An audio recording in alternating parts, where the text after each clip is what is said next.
Youth services اور sports district Ramban کے زیر اہتمام انٹر زون ڈسٹرکٹ لیول مقابلہ آج لڑکوں اور لڑکیوں دونوں کے لیے باکسنگ مقابلہ اور لڑکیوں کے لیے بیڈمنٹن صرف تمام عمر کے گروپوں میں girls higher secondary school Ramban میں منعقد کی گئی۔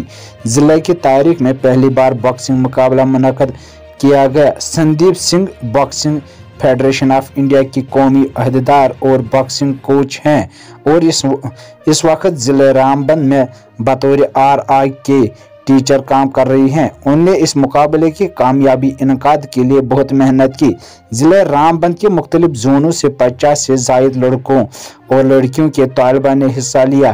یہ تقریبات ڈسٹرکٹ یوتھ سروس اور سپورٹس افسر رامبن کی مجموعی نگرانی میں منعقد کی گئی۔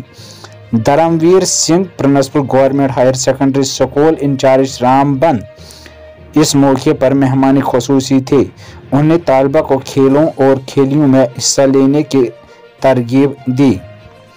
دیکھیں رامبن سے مہران وانی کی یہ خاص رپورٹ۔ جو ٹاسک پہلی بار ایونٹ آپ دیکھنے جا رہے باکسنگ بہت ڈیفیکلٹی تھا کیونکہ جہاں پر اس کی کوئی رنگ پراپر نہیں تھی پہلے، تو میں نے جیسے بھی آیا تو ایک لڑکا سندیپ ہے، وہ اس کا نیشنل پلیئر ہے، اس نے میرے ساتھ ایک ریکام کرے تو لگتا ہے کہ ہم آگے بھی ان کی گائیڈ لائن کے آگے بڑھتے جائیں گے اور بہت بڑھیا پروگرام ہے۔ ہمارا جو اسٹاف ہے خاص کر کے ریفری کھیل جو نیا لگا ہے بہت ہی کڑی محنت کرتے ہیں۔